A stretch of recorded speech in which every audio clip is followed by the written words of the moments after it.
Hey everybody, welcome back to Big Red EDC. Well, today we're going to be talking cold steel knives.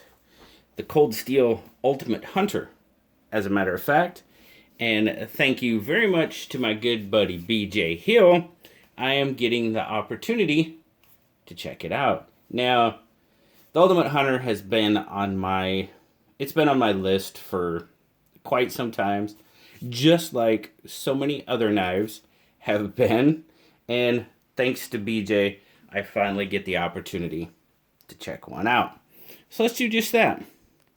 Now, I've heard the Ultimate Hunter referred to as the poor man's Formax many times.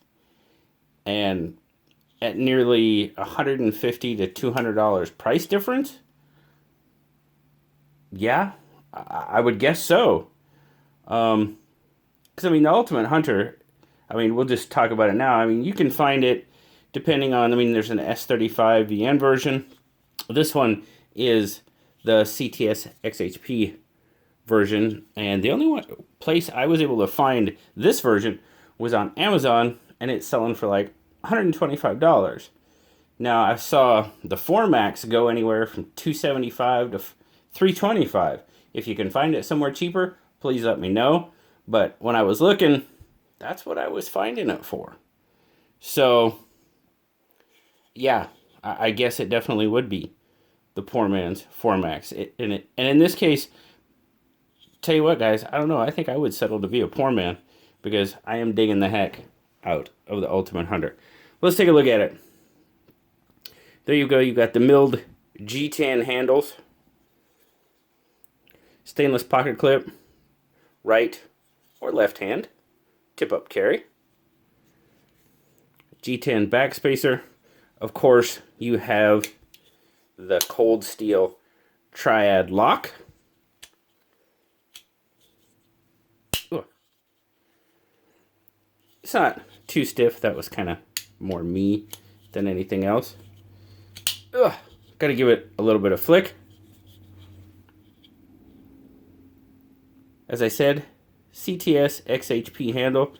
Got this nice broad tall blade drop point. Excuse me, satin finish on it. There you go. Got your Cold Steel Taiwan. Yes, indeedy.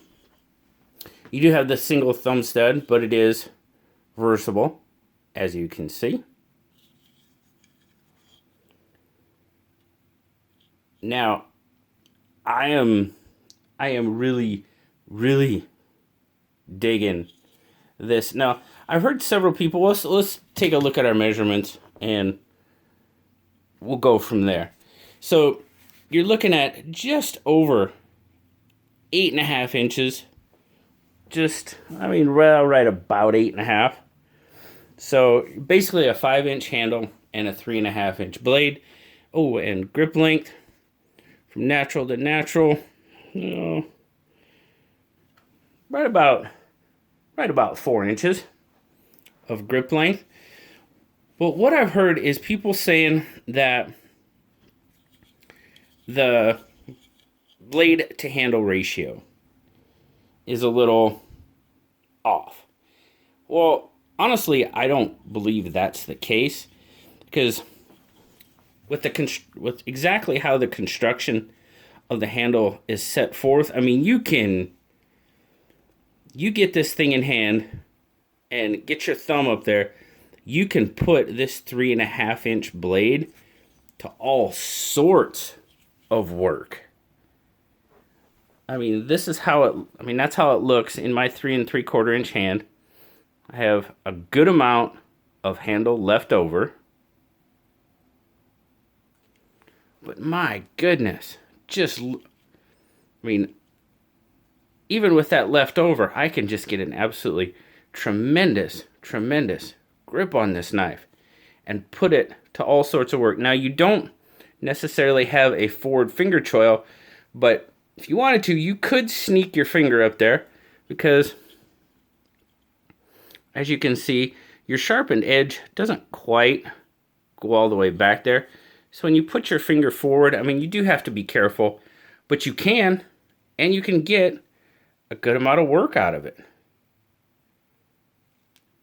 In this grip. Now, as again, I said, you get your thumb up there.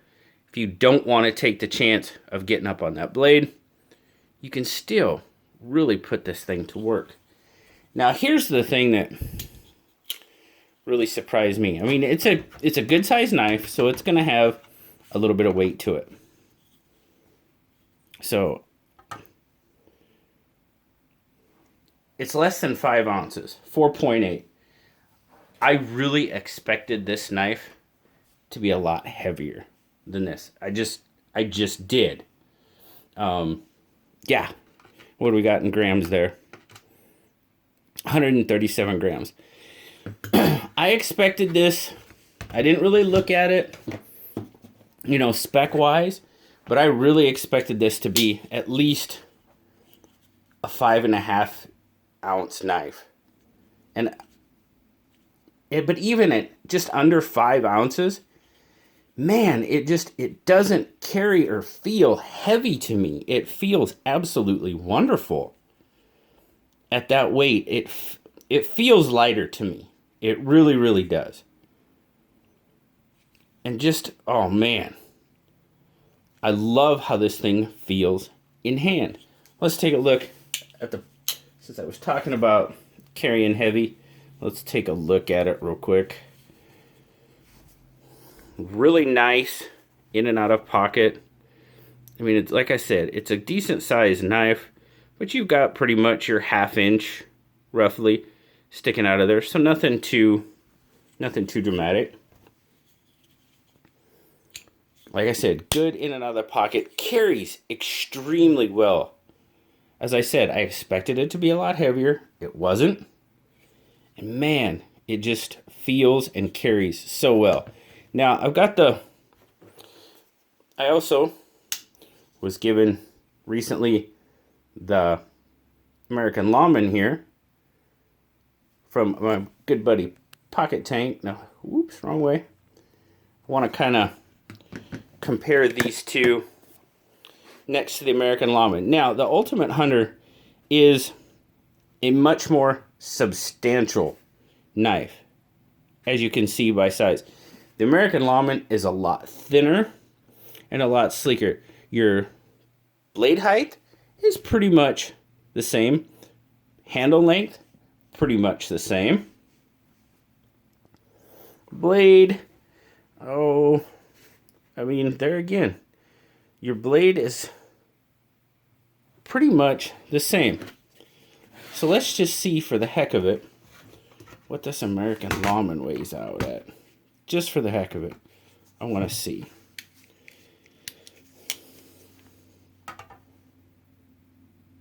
$119 grams, 4.2 ounces. To me, you're going to call me crazy, I know you are.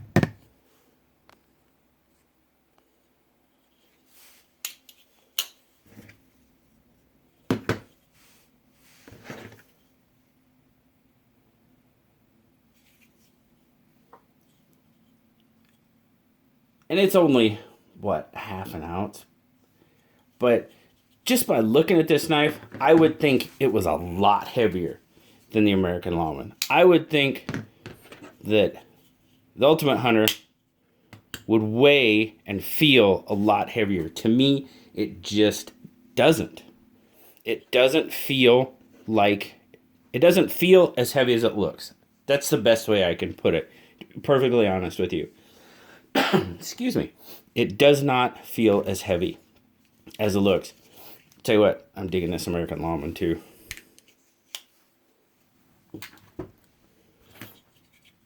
Overall, guys, the Ultimate Hunter, solid knife. I love it. I can put it to work. This thing just eats the rope at work. It chews it up. It's not even a challenge. And yeah, that's normally, I'm not an abusive, overly heavy user of my knives. You know, I cut a lot of rope, and I cut some straps, some plastic straps. That's what I do. And man, this thing, it doesn't even know it's working when it comes to that type of stuff. I would call this an extremely good work knife, but it feels so good in hand. You could EDC this and not even question it. So to me, the Ultimate Hunter covers two jobs. Not only is it a work knife, but it is also a really, really good EDC knife for me. Very, very pleased and very, very happy that BJ gave me the opportunity to check this one out. As I said, the CTS XHP version, I could only find it on Amazon. If you guys know of some other places that you can get them, please let me know down in the comments. Like I said, this one's selling on Amazon right now for about $125.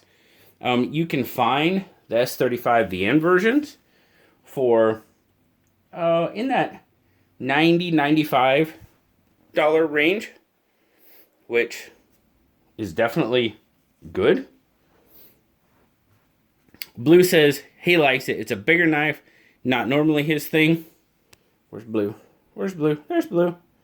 Up there in the corner. Here he is. He loved it. He gave it an 8.5 all day long. There's nothing overly special about it other than it is a very, very, very good work/EDC combination knife, in our opinion. So thanks again, BJ. I greatly appreciate it. I had a lot of fun with this one. And I had a lot of fun talking to you guys today. I appreciate you joining me. As always, guys, like, subscribe, leave me a comment. I love talking to y'all.